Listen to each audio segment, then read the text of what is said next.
हर फौजी का एक सपना होता है कि वह रिटायरमेंट होने के बाद में अपने परिवार के सामने खुशी खुशी रहेगा। और यही सपना लेकर के गाजियाबाद के योगेश अपने घर पर पहुंचे थे और वे अपने परिवार के साथ खुशी खुशी रह रहे थे। और इसी बीच दिन आता है 26 दिसंबर 2025 का। वे किसी काम से सहारनपुर के रोड से गुजर रहे थे और उसी वक्त वहां पर दो लोग बाइक से आते हैं और वो लोग योगेश के सर पर देते हैं। गोली लगने की वजह से योगेश की वहीं ऑन द स्पॉट डेथ हो जाती है। पुलिस की टीम ने इस पूरे केस को 48 घंटे के अंदर ही सॉल्व कर लिया था, लेकिन जब ये केस खुलता है और अपराधियों के बारे में जानकारी होती है तो पुलिस की टीम खुद ही हैरान हो जाती है, क्योंकि योगेश का मर्डर किसी और ने नहीं बल्कि उसके परिवार के उन लोगों ने प्लान किया था जिनके लिए योगेश ने 57 साल तक बॉर्डर में लड़ाई लड़ी थी कि उनका परिवार उनके घर में सुरक्षित है। तो क्या है पूरी कहानी रिटायर्ड फौजी योगेश मर्डर केस की और किस वजह से उसके मर्डर को प्लान किया गया था, जानेंगे सब कुछ आगे इस वीडियो में। लेकिन आप लोगों से मेरी यही रिक्वेस्ट है कि आप वीडियो को लाइक और चैनल को सब्सक्राइब जरूर कर लें, क्योंकि ऐसे इंटरेस्टिंग और रियल कहानियां मैं आप लोगों के लिए हर रोज लेकर के आता हूँ।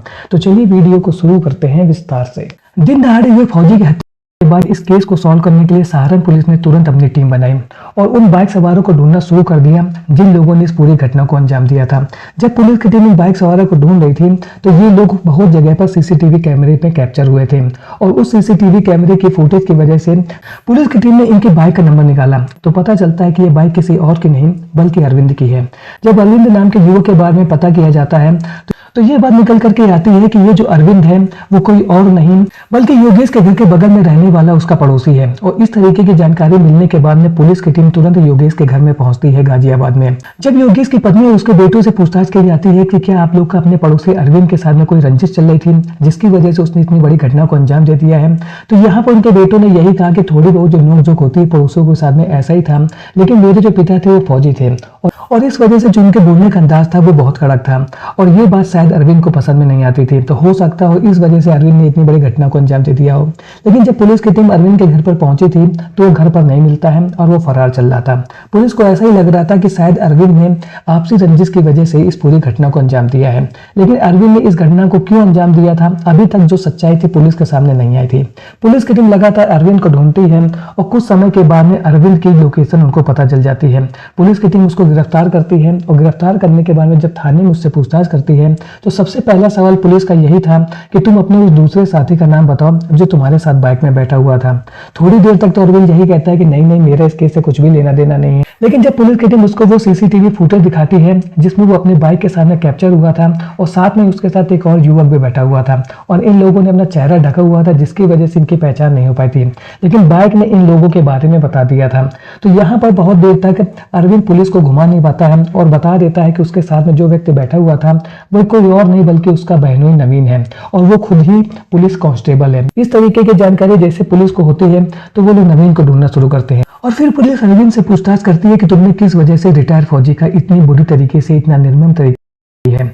तो यहाँ पर अरविंद यही कहता है कि इसका कारण मेरे से क्या पूछ रहे हो, जा करके योगेश के परिवार वालों से पूछो कि उन लोगों ने यह क्यों कराया है। जैसे ही पुलिस को यह बात सुनने में आती है वो लोग खुद हैरान हो जाते हैं। वो लोग फिर अरविंद से कड़ाई से पूछताछ करते हैं और उससे कहते हैं कि तुम ये क्या बोल रहे हो, तुम जो बोल रहे हो तुम्हें कुछ समझ है। तो यहाँ पर अरविंद ने पुलिस से यही कहा कि साहब मैं जो कुछ भी कह रहा हूँ वो बिल्कुल सही है। जैसे पुलिस की टीम को यह बात पता चलती है वो अपनी एक टीम को योगेश के घर में भेज देते हैं, लेकिन पुलिस की टीम वहां पर पहुंचती है उससे पहले उसके जो बेटे थे वो वहां से फरार हो चुके थे और उनके बेटों का नाम था नितेश और गुड्डू। दो बेटे थे, दोनों घर से फरार हो चुके थे, घर में केवल माँ थी। पुलिस की टीम माँ को गिरफ्तार करती है। थाने में लाने के बाद में एक बार फिर से पुलिस की टीम अरविंद से पूछताछ करती है और फिर अरविंद पूरी कहानी एक एक करके बताना शुरू करता है। अरविंद बताता है कि मेरा पहले से क्रिमिनल रिकॉर्ड है। अरविंद ने पुलिस को आगे यह बताया कि योगेश की पत्नी अक्सर हमारे घर पर आती थी और वो रो रो करके पूरी कहानी बताती थी कि कैसे योगेश अपना पूरा पैसा जो रिटायरमेंट से उनको पैसा मिला है वो अपनी महिला मित्रों के ऊपर खर्च कर रहा है। यानी कि योगेश जो था उसका जो चरित्र था वो सही नहीं था और उसके दूसरे महिला मित्रों के साथ में दोस्ती थी। और जब उसकी पत्नी और बेटों ने इस रिश्तों का विरोध किया तो यहाँ पर वो अब धमकाने लगा था और कह रहा था कि तुम लोग इस घर को खाली करके यहाँ से चला जाओ। और वो लगातार बेटे के ऊपर और अपनी पत्नी के ऊपर दबाव बना रहा था कि जल्द से जल्द तुम लोग इस घर को खाली करो और मैं यहाँ पर अकेले रहूंगा।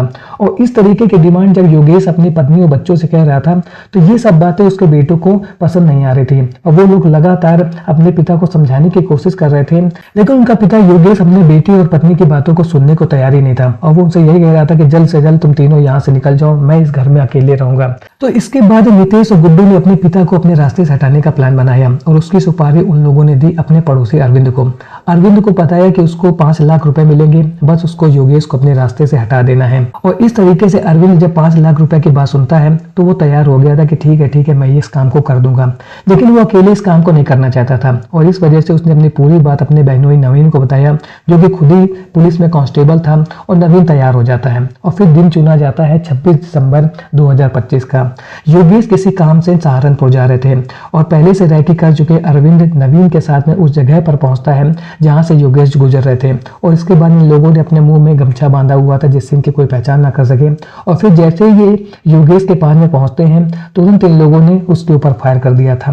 गोली योगेश के सर पर लगती है और गोली लगने के बाद में वो वहीं पर ऑन द स्पॉट डेथ हो जाती है। और जिसके बाद पुलिस की टीम ने पूरे केस को इन्वेस्टिगेट करना शुरू किया था। और जब असली कहानी खुल करके सामने आई थी तो उसमें सबसे बड़ी बात यही आ रही थी कि कहीं ना कहीं गलती योगेश की थी। योगेश का दूसरी औरतों के साथ में रिश्ता था जिसका परिवार वाले यानी कि उसके बेटे और पत्नी विरोध कर रहे थे। और वो जो भी पैसे कमा करके लाया था यानी कि रिटायरमेंट के बाद में जो भी पैसा उसको मिला था वो सब वो अपनी महिला मित्रों के ऊपर खर्च कर रहा था। और जब परिवार वालों ने विरोध किया तो वो उनको घर से बाहर निकल जाने की धमकी दे रहा था। और जब योगेश ने अपने परिवार वालों की बात को अनसुना कर दिया और वही सब कुछ करता रहा जो वो चाहता था, तो फिर उसके ही बेटों जिनके लिए उसने 57 साल तक फौज की नौकरी की थी उनको पढ़ा बढ़ा करके बड़ा किया था, उन्हीं बेटों ने अपने पिता की पूरी प्लानिंग कर दी और उन्होंने उसको अंजाम में दिला दिया। तो आप लोग कमेंट सेक्शन में जरूर बताइए कि यहाँ पर किसकी गलती थी, क्या योगेश की गलती थी या उसके बेटों की गलती थी। और उसके बेटों ने अपने प्रॉब्लम को सॉल्व करने के लिए जो कदम उठाया वो किस हद तक सही था, क्योंकि योगेश गलती कर रहा था और उसके बेटे लगातार उसको समझाने की कोशिश भी कर रहे थे। लेकिन अपनी प्रॉब्लम को सॉल्व करने के लिए योगेश के बेटों ने जो कदम उठाया है वो किस हद तक सही है, इसके बारे में आप लोग कमेंट सेक्शन में जरूर बताएं। मिलता हूँ आप लोगों से ऐसे एक और नए इंटरेस्टिंग वीडियो में, तब तक के लिए थैंक्स फॉर वॉचिंग।